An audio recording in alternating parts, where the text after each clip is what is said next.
मित्रांनो, जिल्ह्यातील शेतकऱ्यांना जवळपास 159 कोटी रुपयांचा निधी हा पीक विम्याचा मंजूर झालेला होता.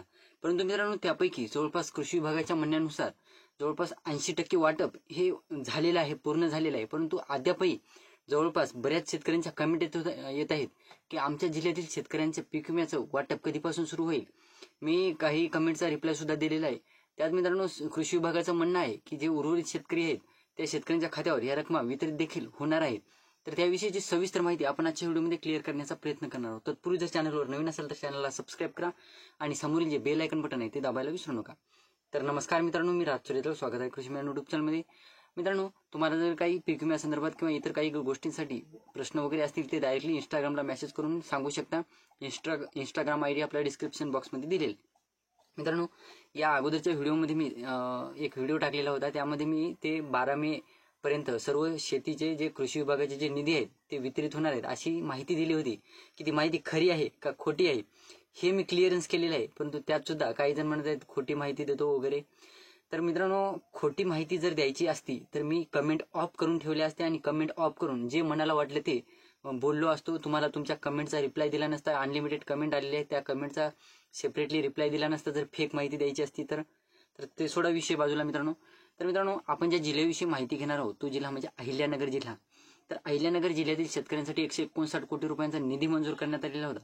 तर यामध्ये जवळपास कृषी विभागाचं म्हणणं आहे की 80% शेतकऱ्यांना हा पीक विमा मिळालेला आहे. परंतु शेतकऱ्यांच्या ज्या कमेंट आलेल्या आहेत त्यानुसार असं दिसून येत आहे की जवळपास 40 ते 50% शेतकऱ्यांच्या खात्यावर या रकमा वितरित झालेल्या आहेत. बाकीचे जे 50% शेतकरी अद्यापही पीक विम्यापासून वंचित आहेत.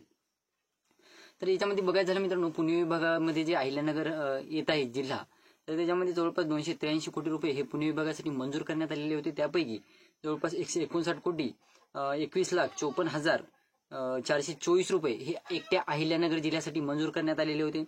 त्यात मित्रांनो बघायचं झालं तर अहिल्यानगर जिल्ह्यातील नेवासा तालुक्यातील शेतकऱ्यांना जवळपास 31,044 हेक्टर क्षेत्राचे आहे. 31,044 हेक्टर जे क्षेत्र आहे त्यानुसार जवळपास 44,243 शेतकऱ्यांना 46 कोटी 52,21,338 रुपये हे मंजूर कर. म्हणजे एकंदरीत बघायचं झालं मित्रांनो, नेवासा तालुक्यातील शेतकऱ्यांसाठी जवळपास 46 कोटी 52,21,338 रुपयांचा निधी मंजूर करण्यात आलेला आहे.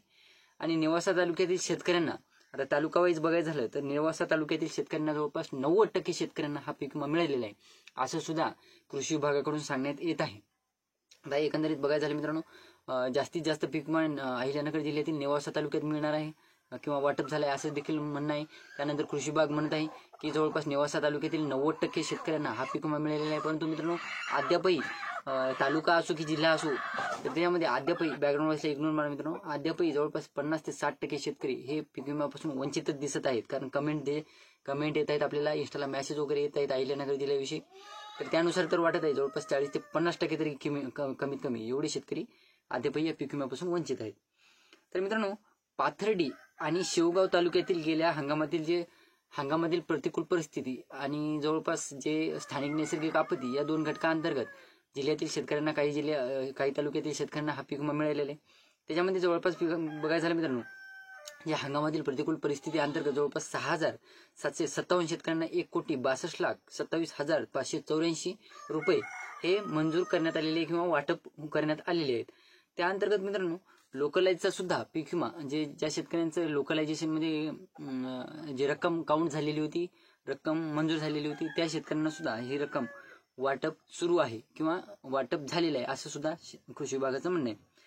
मग सर्वात जास्त जे नेवासा तालुक्यातील शेतकऱ्यांना लाभ मिळालेला आहे पीक विम्याचा, मग इतर शेतकऱ्यांचं काय, उर्वरित शेतकऱ्यांचा काय प्रश्न आहे. तर उर्वरित शेतकऱ्यांच्या प्रश्नांबाबत किंवा उर्वरित जे शेतकरी अद्यापही ज्या शेतकऱ्यांचं कॅल्क्युलेशन झालेलं नाही किंवा ज्या शेतकऱ्यांचं कॅल्क्युलेशन अवेटेड वगैरे दाखवत आहे किंवा रक्कम दाखवून सुद्धा त्यांचा UTR नंबर वगैरे जनरेट झाला नाही, वाटप झालेलं नाही, मग त्या शेतकऱ्यांचा काय आहे. मग त्या शेतकऱ्यांविषयी कृषी विभागाचं म्हणणं आहे की जे उर्वरित शेतकरी आहे त्यांच्या खात्यावर सुद्धा आपण 15 मे नंतर ह्या रकमा वितरित करणार आहोत. परंतु मित्रांनो, कृषी विभागाचं जरी म्हणणं असेल की 15 मे नंतर आपण हे रक्कम शेतकऱ्यांच्या खात्यावर वितरित करणार आहोत, परंतु 15 मे नंतर एक्झॅक्ट डेट कृषी विभागाने जाहीर केलेली नाही. म्हणजे वाटप जे अहिल्यानगरचं थांबवण्यात आलेले आहे ते स्थिरच आहे, 15 मे नंतर वाटप होईल, परंतु एक्झॅक्ट डेट काय असणार आहे हे कृषी विभागाने क्लिअर केलेलं नाही. तर ही होती छोटीशी माहिती मित्रांनो. व्हिडिओ आवडला असेल तर लाईक करा, चॅनलला सबस्क्राईब करा आणि जास्तीत जास्त शेतकऱ्यांपर्यंत पोहोचवण्याचा प्रयत्न करा. धन्यवाद.